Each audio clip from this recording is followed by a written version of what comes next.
नमस्कार, मैं हूं मुकेश चौधरी और आप देख रहे हैं खबर मंथन। राजस्थान में विधानसभा चुनाव के कुछ ही महीने बाकी है। चुनावी यात्राएं शुरू हो चुकी है। तो आज हमारे साथ है भाजपा के पूर्व श्री गंगानगर से जिला अध्यक्ष आत्माराम जी तरड़। आत्माराम जी, स्वागत है आपका बहुत बहुत। नमस्कार। आपके चैनल के देखने वाले सभी दर्शकों को मेरी तरफ से बहुत बहुत नमस्कार। आत्माराम जी, पहले तो आप अपने राजनीतिक करियर के बारे में बताइए, कहाँ से आपने शुरू किया और क्या आपका लक्ष्य था राजनीति में आने का। मैं पढ़ाई करने के दौरान, हालांकि मैं कॉलेज में पढ़ा करता था, तब भी मुझे छात्र राजनीति में रुचि थी। लेकिन संयोग से जब हम कॉलेज में थे, मैंने 88 में बीए किया, 90 में एमए किया पॉलिटिकल साइंस में, तो मेरे साथी मेरे को राजनीति कहते थे। और मैं उस वक्त, चुनाव मेरे वैसे नहीं हुए, लेकिन मैं उस हॉस्टल में जहाँ रहता था गवर्नमेंट कॉलेज के, उसका मैं प्रेसिडेंट बना। वहाँ हम लगभग 70-80 लड़के रहते थे, उन्होंने खुद मेरे को प्रेसिडेंट चुना। मेरी रुचि थी उस वक्त, कॉलेज में तो नहीं हुए चुनाव। उसके बाद मैं भारतीय किसान संघ से जुड़ा। 1991 की बात है। मेरे को साधु शहर मीटिंग में सुरेंद्र पाल टीटी अध्यक्ष थे, जिले के मेरे को तहसील का अध्यक्ष बना दिया।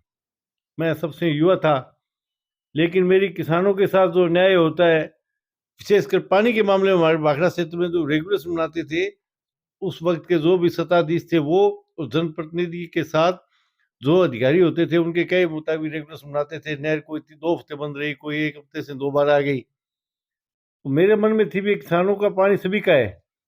और हमने किसान संघ के तले एक बड़ा प्रदर्शन करके पहली बार भारतीय किसान संघ के द्वारा रेगुलेशन में भाखड़ा सिस्टम एक सदस्य नियुक्त हुआ, गंगनाल में हुआ। और मैं उस भाखड़ा में जो रेगुलेशन तय हुआ था, उस समिति में मेरे को किसान संघ की ओर से नॉमिनेट किया गया। मैं उसमें अपना रिप्रेजेंट देता रहा। उसमें कोई न्याय का न्याय होता था तो हम उसका विरोध करते थे, नंबर से खुलवाते थे। तो मेरी शुरुआत हुई फिर किसान संघ में भाव के बारे में। एक गंगानगर में बड़ा हमारा एक सम्मेलन हुआ, उसमें बड़े नेता आए थे। उसके बाद मैं किसान संघ में काम करते करते 1996-97 में मेरे को उसका जिले का विभाग होता है, उसका अध्यक्ष बना दिया। उसके बाद मैं चलते चलते, और 2000 में जो यहाँ चुनाव आए, हालांकि मैं उसके बाद ला कर रहा था, मेरी रुचि थी, मैं प्रैक्टिस करता, लेकिन सभी के आग्रह पर पार्टी ने मुझे भारतीय जनता पार्टी की टिकट दी, डायरेक्टर की। मैं बड़ा आभारी हूँ मेरे यहाँ क्षेत्र के सभी लोगों का। चाहे मेरा गांव था, चाहे खाराचक था, मैं उस वक्त जो डायरेक्टर 19 हुआ करते थे, मैं सबसे ज्यादा मतों से जीत कर डायरेक्टर बना। उसके बाद आगे मैं जब चला, तो मैं उप प्रधान बनाया गया। मुझे सीट प्रधान हमारे मोडू राम जी थे, वो बाद में अस्वस्थ हो गए, पैरालिसिस हुआ। तो वो, उसके बाद मेरे को प्रधान का दायित्व मिला। मैंने प्रधान या उप प्रधान दोनों पदों पर काम किया। और उस वक्त मैं गांव गांव, ढाणी ढाणी तक गया। तब मेरे ज्यादा एटीस जगी। अच्छी सरकार की जो भी स्कीमें आती थी, उसमें नीचे गरीब आदमी तक पहुंच नहीं पाना, पेंशन का फायदा नहीं मिलना, आवास का नहीं मिलना। तब मेरे मन में थी कि इनके लिए कोई बेहतर करने के लिए अपनी राजनीति को आगे बढ़ाते हुए मैं इसमें सक्रिय पूरा रहूंगा। उसके बाद मैं लगातार फिर पीछे मुड़कर नहीं देखा। बीजेपी को क्यों ज्वाइन किया आपने। इसके पीछे भी एक कारण है। जब मैं किसान संघ से जुड़ा, मुझे याद है एक दिन हम एक प्रवास पर गए थे सरदारपुरा गांव में। वहाँ एक गांव के हमारे ग्रामीण ने कहा हमें कि जिसके पीछे संघ लगता है वो सभी आरएसएस के होते हैं। मुझे बड़ी हंसी आई इस बात की। हमने कहा, संघ तो भारत भी एक संघ है, इसका मतलब भारत में सारा ही बीजेपी है। हालांकि बीजेपी आज इस रूप में, उस रूप में उस वक्त नहीं थी, लेकिन जो विचारधारा पार्टी की, राष्ट्रवाद, ये चीजें थी। कांग्रेस में जिस तरह परिवारवाद की राजनीति है, एक व्यक्ति के पीछे घूमना, इन चीजों से मुझे बड़ा दुख था। मैं इसमें नहीं रहना चाहता था, इसलिए मैंने भारतीय जनता पार्टी को ज्वाइन किया। हालांकि भारतीय जनता पार्टी उस वक्त शैशव काल में यहाँ राजस्थान में, अपने विशेषकर अपने संभाग में काम इतना नहीं था, लेकिन मैंने कांग्रेस से उस वक्त से मन बना लिया, कांग्रेस में अपने कभी नहीं जाएंगे, न कांग्रेस के लिए काम करेंगे। 3 साल तक आप श्रीगंगानगर से भाजपा के जिला अध्यक्ष रहे, लेकिन उसके बाद जब आपने जिला अध्यक्ष का पद छोड़ा, तो क्या ये पार्टी का फैसला था या अपना खुद का आपका फैसला था। देखिए, हमारे लिए पार्टी, जब आदमी संगठन में काम करता है, पार्टी का फैसला सर्वोपरि होता है। लेकिन पार्टी ने जनवरी में मेरा निर्वाचन, या मेरी जो हमारा 3 साल बाद संगठन का एक कार्यकाल होता है, बाकायदा विधिवत पहले सदस्यता होती है। अब जिस तरह प्राथमिक सदस्यता शुरू हुई है, फिर सक्रिय सदस्यता होती है, फिर हमारे मंडल बनते हैं, और मंडलों के अंदर आधे से ज्यादा मंडलों का विधिवत निर्वाचन हो, उसके बाद जिलाध्यक्ष का निर्वाचन होता है। उसके बाद उन जिला अध्यक्षों के आधे से ज्यादा राष्ट्र में चुनाव हो, फिर उसके बाद प्रदेश अध्यक्ष का विधिवत निर्वाचन होता है। नॉमिनेट तो पार्टी किसी को अस्थायी कर देती है। तो मेरा विधिवत निर्वाचन हुआ था, मैं कोई नॉमिनेट नहीं था। मेरा 26 दिसंबर 2019 को हुआ और मेरा कार्यकाल 26 दिसंबर 2022 को पूरा हो चुका। उसके बाद हम कोटा में, हमारी जनवरी या फरवरी की शायद बात है, मीटिंग थी, प्रदेश की कार्य समिति थी, उसमें हमारे केंद्रीय नेता भी आए थे। वहां उस मीटिंग के बाद में सिर्फ जिला अध्यक्षों के अलग से हमारे तत्कालीन प्रदेश अध्यक्ष जी ने, हमारे संगठन महामंत्री जी ने, राष्ट्रीय प्रभारी जी ने एक मीटिंग ली। उन्होंने सभी जिला अध्यक्षों से पूछा भी आप में चुनाव कौन लड़ना चाहता है। तो हम 5-6 जिला अध्यक्ष ऐसे थे सारे राजस्थान के। उन्होंने कहा जी हमारा कार्यकाल पूरा, हम चाहते हैं हमें पार्टी टिकट दे, हम चुनाव लड़ेंगे। तो उनका ये निर्देश था, ठीक है हमने आपकी बात सुन ली है, आप काम करते रहे, उचित समय आएगा व्यवस्था हो जाएगी। लेकिन हम पार्टी के सच्चे सिपाही है, तो मैं काम करता रहा। और जब बात आई तो पार्टी ने जब टाइम से ही माना तो पार्टी ने नई नियुक्ति कर दी। तो मैं इस बात से बड़ी खुशी हुई कि मैं एक साधारण किसान के घर में पैदा होकर मेरे को जो जिला अध्यक्ष बनाया गया, मैं जा रहा था वहाँ रास्ते में मेरे को फोन आया। मैंने कभी इसके लिए कोई अप्रोच नहीं की है, भारतीय जनता पार्टी में संभव है। हम तो दूसरे दिन हमारे किसान मोर्चे का, मैं उस वक्त प्रदेश उपाध्यक्ष होता था, नए प्रदेश अध्यक्ष सतीश जी पूनिया बने थे, उनका विधिवत निर्वाचन होना था, हम उसमें स्वागत में जा रहे थे। एक रास्ते में फोन आया कि आपको जिला अध्यक्ष बना दिया गया है। और उसके बाद मैं 2 दिन बाद जब वापस आया तो मैं किसी को फोन भी इतना नहीं कर पाया कि इतने फोन आ रहे थे। लेकिन मेरे कार्यकर्ताओं ने, जनता ने जिस तरह गर्मजोशी के अंदर गंगानगर बार रोड पर मेरे को उतार के खुली जीप में चढ़ाया, जिस प्लेस के अंदर, सिटी प्लेस में हमारा कार्यक्रम था, वहां हजारों की तादाद में इतने कार्यकर्ता आए। उन सब ने इतना जो प्यार मेरे को इन 3.5 वर्षों में दिया, मैं 3 वर्ष 7 महीने तक काम किया, मैं जिसकी कल्पना नहीं कर सकता था। मेरे को मेरे से ज्यादा प्यार उन्होंने दिया, उन्हीं की बदौलत मैं इतने जोश से काम कर पाया। लेकिन मुझे खुशी है कि मैं जिला अध्यक्ष के रूप में, मैं कभी अपने ऑफिस, पहले हमारा ऑफिस अस्थायी चलता था, उसके बाद मेरे कार्यकाल में मेरा बड़ा सौभाग्य है कि कार्यकाल का विधिवत राष्ट्रीय अध्यक्ष जी ने वहाँ उद्घाटन किया और वो कार्यकाल, मेरे कार्यकाल में ही वहाँ जो ऑफिस शुरू हुआ, सभी के बैठने की सुविधा हुई। लेकिन मैं कार्यालय होते हुए भी, मैं कभी कार्यालय में तो कोई मीटिंग के लिए जाते थे, उससे ज्यादा मैं पार्टी के जितने मंडल थे वहां गया। 34 मंडल मेरे समय बने, पहले 31 थे। और मैं वहाँ लास्ट में गांव जो है रावला में, वहां से लेकर चाहे अलीपुरा है, चाहे नग्गी या हिंदुमल कोट का रेणुका खक्का से लेकर मोकलसर तक, कोई ऐसा गांव नहीं या मंडल नहीं जहां मैंने प्रवास नहीं किया। मैं पार्टी के लिए हमेशा ये काम किया, कार्यकर्ताओं ने मुझे बहुत मान सम्मान दिया। जब से आपने जिला अध्यक्ष का पद छोड़ा है, उसके बाद चर्चाएं ये भी शुरू हो गई है कि आपको प्रबल दावेदार बताया जा रहा है बीजेपी की टिकट का सादुल शहर से।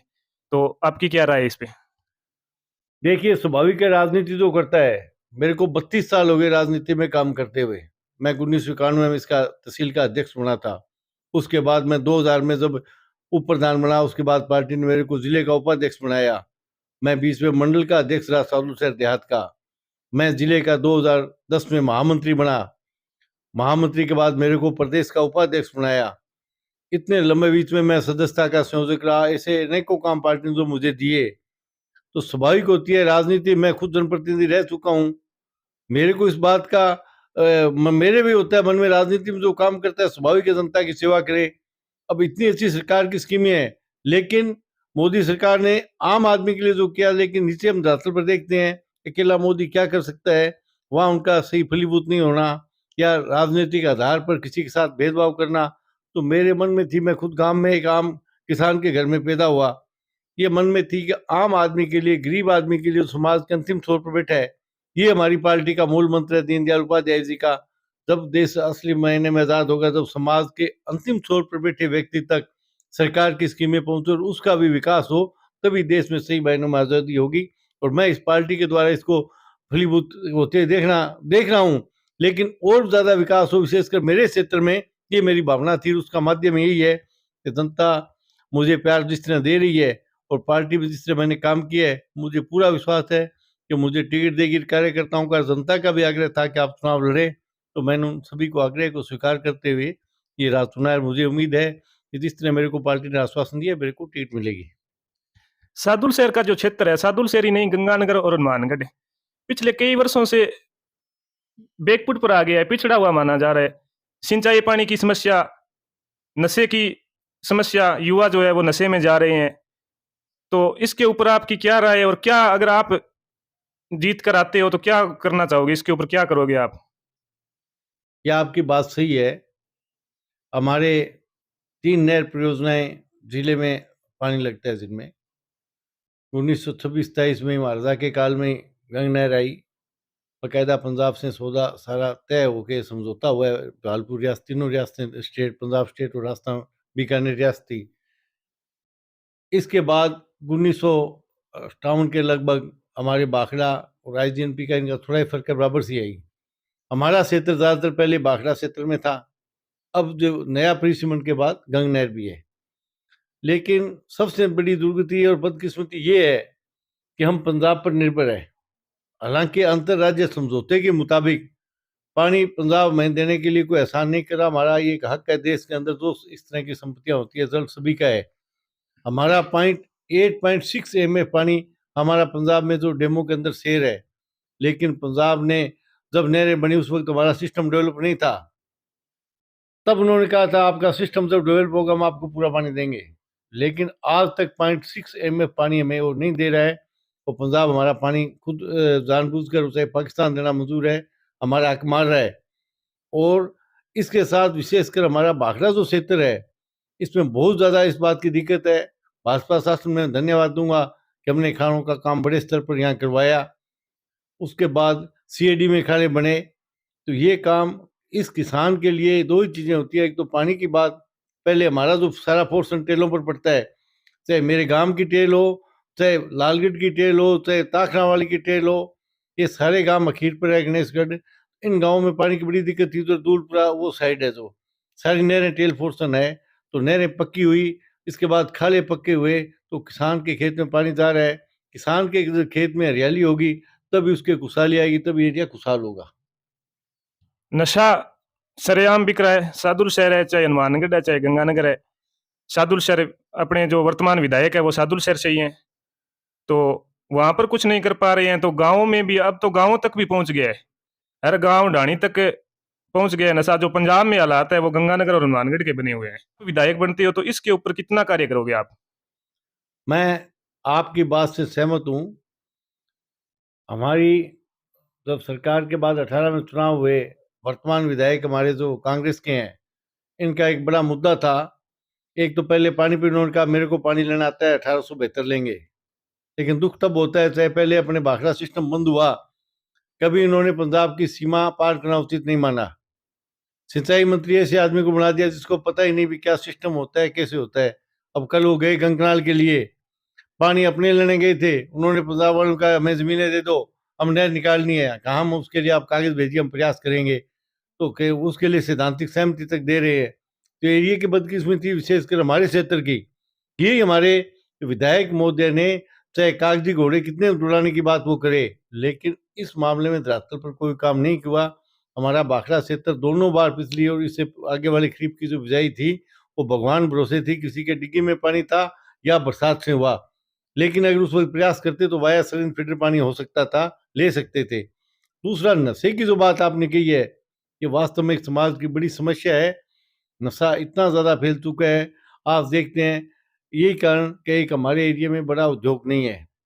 जब काम नहीं मिलता, खेती घट की ज़मीनें है, तो इतने हमारे को नाली बेल्ट नहीं, इतना आमदन नहीं। परिवार का एक मरबा ज़मीन है तो उसमें भरण पोषण हो पाता है। परिवारों में ज़मीनें कम हो गई तो बच्चे नए रोजगार होने की वजह से नशे की ओर चले। लेकिन सरकार का अंकुश नहीं होने से सरकार चलती है भय से और कानून व्यवस्था के पालन करवाने से। जब कानून व्यवस्था का पालन करने वाले खुद भ्रष्ट हों तो उनसे क्या न्याय की उम्मीद करते हैं। आज यहाँ पुलिस तंत्र है, इतना नफरी है इनकी, लेकिन देखिए किसी गांव के अंदर आपको आम जरूरत की चीज से ना मिले, उस गांव के चारों कोनों पर आपके शराब के ठेके मिलेंगे। उस शराब के ठेकों के साथ साथ गांव में अवैध रूप से शराब बेचते हैं ठेकेदार एक दूसरे के एरिया में। ये पुलिस और जनप्रतिनिधियों की सह या मिली भगत के बगैर संभव नहीं है। पुलिस चाहे और सरकार चाहे तो एकदम तत्काल बंद हो सकता है। तो मैं ये इनकी फेलियर मानता हूँ विधायक महोदय का, कि इन्होंने जनता से जो वादे किए थे एक तो पानी का भी मेरे को लेना था, उस मामले में कुछ नहीं कर पाए। इसके अलावा नशे का जिस तरह सारे जिले में या दूसरे जिले में है, वो तो हमारे सामने, वो तो राजस्थान सरकार का ही फेलियर है। लेकिन अपने क्षेत्र के अंदर जनप्रतिनिधि जो सत्ता का हो, विशेषकर गहलोत के वक्त का कोई अगर विधायक है या वो कह दे कि मेरा चलती नहीं या बात नहीं है, तो ये सुनते नहीं। क्यों? गहलोत को सिर्फ विधायकों की जरूरत थी, उसने इनको खुश करने के लिए खुली छूट दी।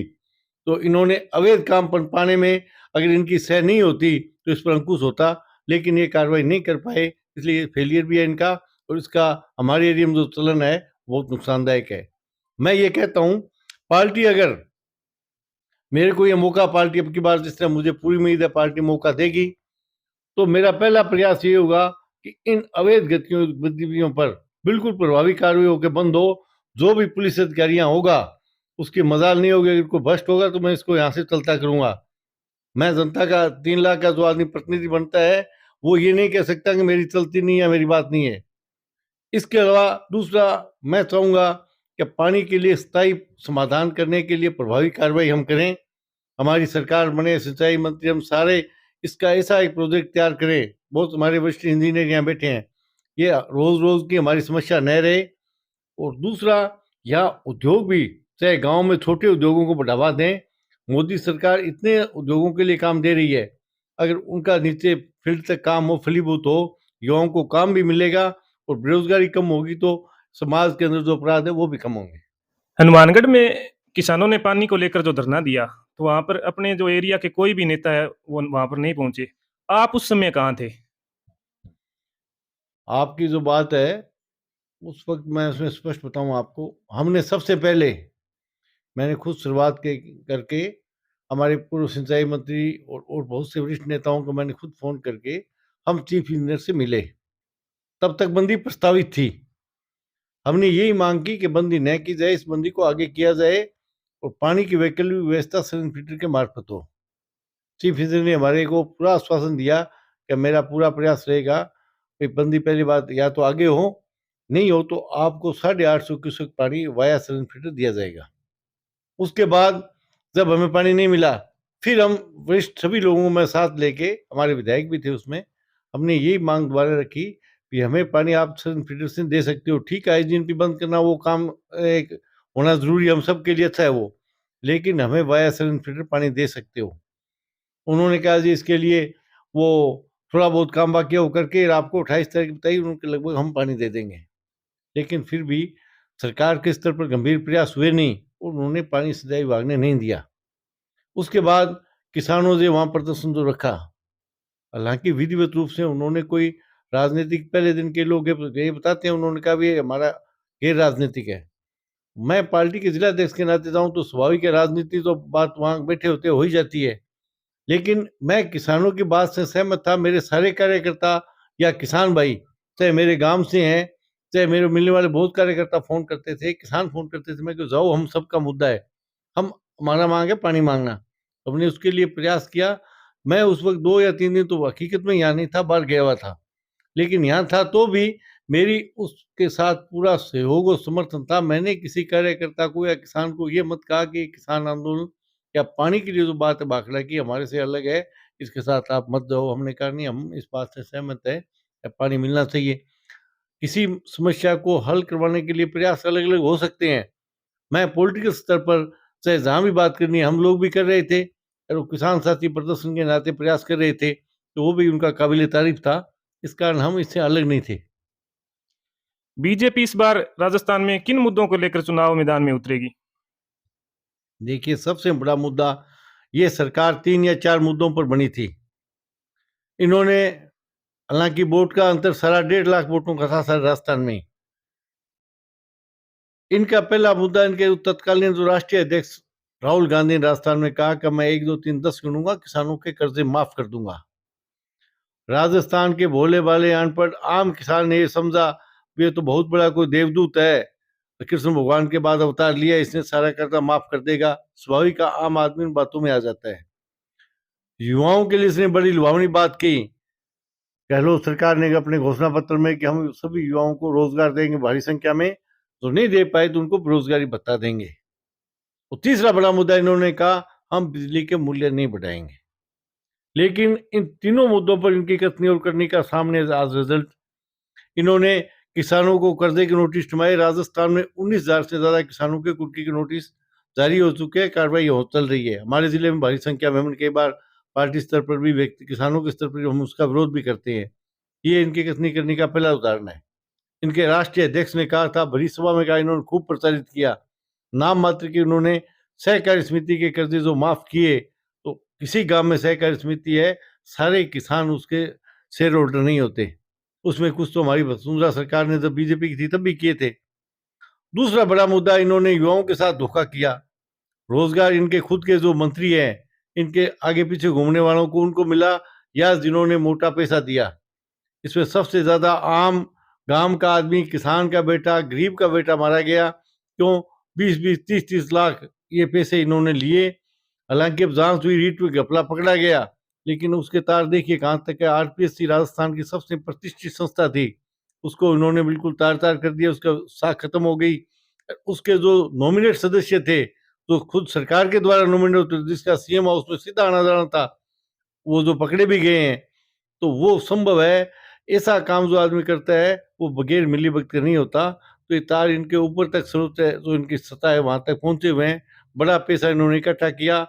जिन युवाओं ने इतनी मेहनत की, जो काबिले तारीफ थे, जिनका काम और उनका सिलेक्शन होना था, उसका उदाहरण है हनुमानगढ़ में हमारा एक भाषा साइड का बच्चा था, शायद उसने आत्महत्या कर ली जब पेपर लीक हुआ।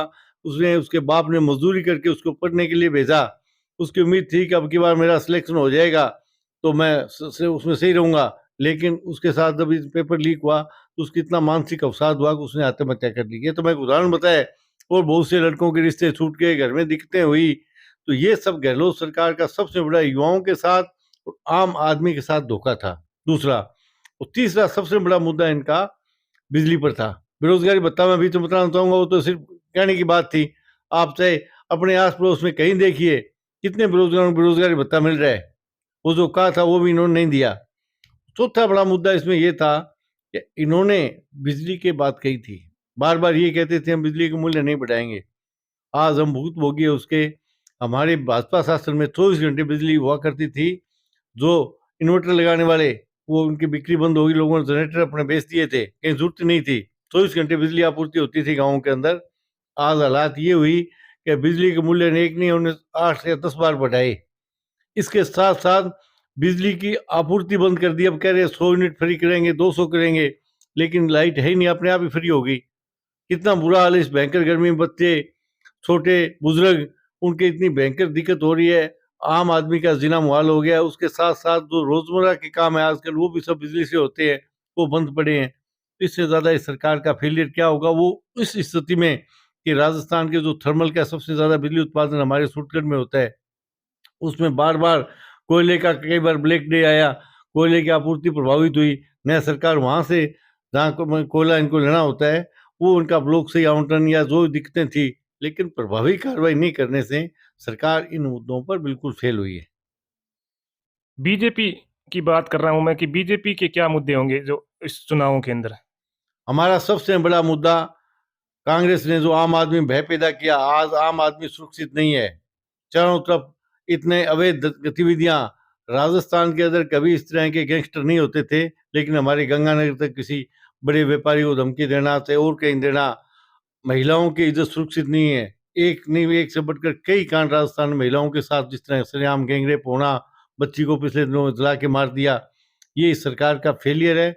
दलितों पर अत्याचार, ये सबसे बड़ा मुद्दा। कानून व्यवस्था, किसानों के साथ धोखाधड़ी, युवाओं के साथ धोखाधड़ी, बिजली के मूल्यों में वृद्धि, और इस सरकार में भारी भ्रष्टाचार, मंत्रियों के विधायकों की मनमर्जी। इन सब मुद्दों पर सरकार के फेलियर पर हम घेरेंगे, इनको वापस जनता में भेजेंगे, तब जनता इनको मुंह तोड़ इसका जवाब देगी, इनको वोट नहीं देगी। उसके साथ साथ मोदी सरकार के पिछले 9 वर्षों की जो उपलब्धियां है, जितने राजस्थान में काम हो रहे हैं, हमारे यहाँ गंगानगर मेडिकल कॉलेज बना, हमारा जल जीवन मिशन है। हालांकि मोदी सरकार 2022 तक इसका टारगेट था, लेकिन राजस्थान सरकार जो हमारा पैसा मिलता है स्टेट को, वो भी खर्च कर नहीं कर पाई। उसमें इनका फेलियर है। जो गाँवों के अंदर, ढानियों के अंदर स्वच्छ जल देना था इन्होंने, उसमें इन्होंने भारी भ्रष्टाचार किया। इसके साथ साथ जो जरूरतमंद थे, वहाँ मेरा तेरा देख के गए, मेरा आदमी नहीं है, विधायक ने कह दिया, उसके आदमी ने कह दिया, वहाँ पेयजल के कनेक्शन नहीं दिए। इन मुद्दों पर हम इस सरकार को घेरेंगे और मोदी सरकार की जो उपलब्धि है उनका हम जनता में जाके नीचे तक उसका प्रचार करेंगे। सीएम का चेहरा अभी तक डिसाइड नहीं हुआ है, तो कौन होने वाला है? राजस्थान के अंदर भारतीय जनता पार्टी में एक विचार को लेकर चलती है, जिससे मैंने कहा दीनदयाल जी ने कहा था समाज के अंतिम छोर के व्यक्ति का जब तक देश विकास नहीं होगा देश सही मायनों में आज़ाद नहीं होगा। यही हमारी है, हम व्यक्ति वहाँ बड़ा नहीं है। हम चाहेंगे हमारी पार्टी के सर्वोच्च नेता नरेंद्र मोदी जी है, चुनाव हम उनके नाम पर पार्टी लड़ेगी, ऐसे हमारे केंद्रीय नेतृत्व ने बार बार यही कहा है, ये प्रदेश नेतृत्व कह रहा है। हमारी पार्टी में एक से बढ़कर एक वरिष्ठ नेता है, जिसको जो नए विधायक चुन के जाएंगे अधिकार भी उनका होता है, तो जिसको विधायक अपने सर्वसम्मति से या केंद्रीय नेतृत्व जो तय करेगा वो उनमें एक कोई मुख्यमंत्री बन जाएगा। लेकिन भारतीय जनता पार्टी का मुख्यमंत्री होगा, उसमें व्यक्ति बाद में है, पार्टी पहले होगी और जनता की भावनाएं जिन मुद्दों पर हमारी पार्टी चुनाव लड़ेगी हम वो उनको फलीभूत करेंगे सरकार बनने पर। बीजेपी एक तरफ परिवारवाद को खत्म करना चाहती है, दूसरी तरफ जो हमारे शाहदुल शहर के अंदर बीजेपी की टिकट जो पिछले कई योजनाओं से जा रही है, वो एक ही परिवार के पास, पहले दादा उसके बाद पोता। तो इसके ऊपर आप क्या कहना चाहते हो? देखिए, नरेंद्र मोदी सरकार और भारतीय जनता पार्टी, हमारी जो पार्टी का मेन चाहे सेंटर में है, एक ही मुद्दा था भारतीय जनता पार्टी का, परिवारवाद की राजनीति खत्म करना। कांग्रेस में देख लें, नेहरू, इंदिरा, राजीव, राहुल, सोनिया, जो इनका चक्कर चल रहा है, इससे पार्टी उभर नहीं रही है, इस कारण ये पार्टी रसातल में चली गई। भारतीय जनता पार्टी का भी ये मूल मंत्र है। पार्टी ने किन परिस्थितियों में परिवार में टिकट दी, वो तो पार्टी का नेतृत्व का जो उस वक्त की परिस्थितियां थी। लेकिन मेरी जिलाध्यक्ष के रूप में मैं सारे जिले के अंदर जहाँ कोई दावेदार है, मेरा पार्टी में टिकट मांगना सभी का अधिकार है। लेकिन हम चाहेंगे कि क्रम से आए, पहले पार्टी के सभी जो कार्यकर्ता है, कार्यकर्ता को मौका मिलना चाहिए।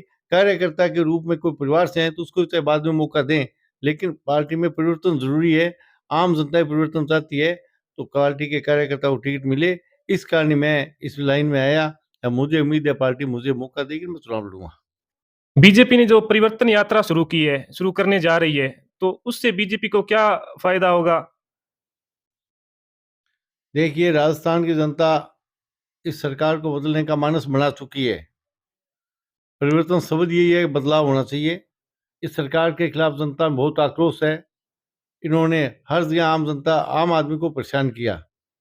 हम इसको बदलने के लिए परिवर्तन यात्रा के द्वारा राजस्थान में भारतीय जनता पार्टी 4 अलग-अलग स्थानों से शुरू होगी। कल हमारी बैठक भी थी बाद्रा में, तो 5 तारीख को मगोगा मेडसी यात्रा शुरू होगी।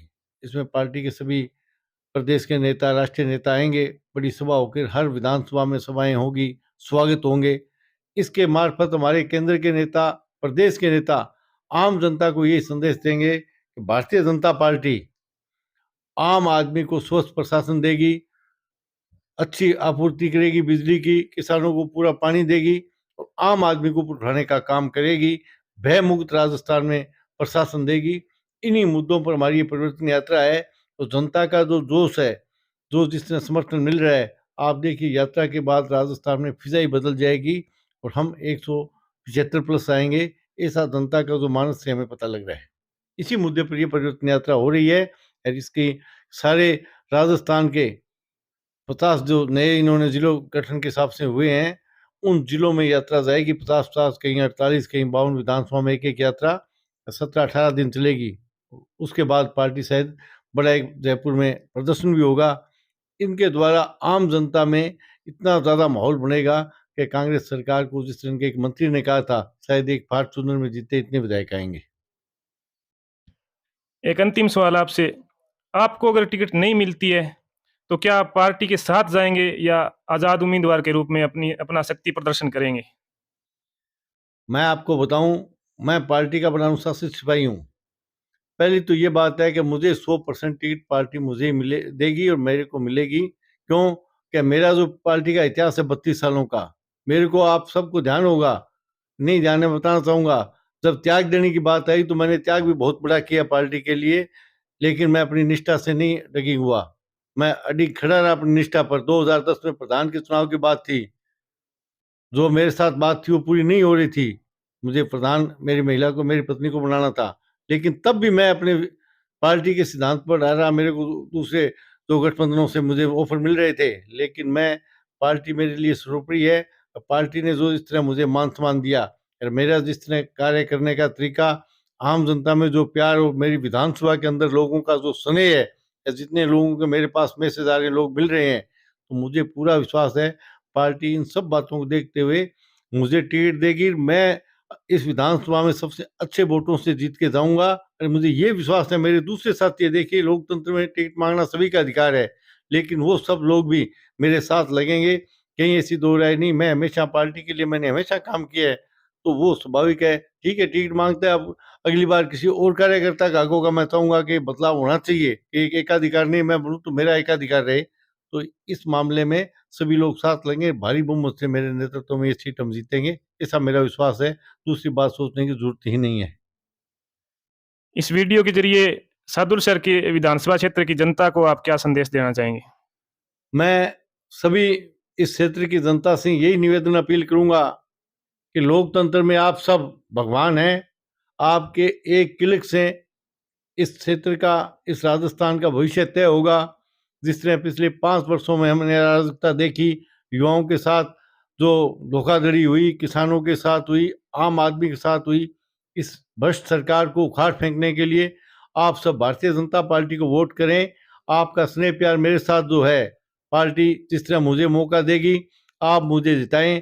मैं गांव गरीब और हर चाहे शहर का गरीब आदमी है, उसके लिए हमेशा तैयार रहूँगा। मेरा पीछे का जो 32 सालों का करियर है, मेरी चादर सफ़ेद है, मैं आप जो मेरे को चादर देंगे मैं उसको सफ़ेद ही रखूँगा। ऐसा मेरा आप सबको आश्वासन भी है, वादा है। मैं आज जो कह रहा हूँ उस पर पहले मेरी ज़िंदगी में खरा उतरा हूँ, आगे भी खरा उतराऊँगा। ये मेरी आप सबसे अपील और निवेदन है। जय हिंद, धन्यवाद। तो ये थे सादुलशहर विधानसभा से बीजेपी की टिकट के प्रबल दावेदार आत्माराम जी तरड़। हमने स्थानीय मुद्दों पर इनसे चर्चा की।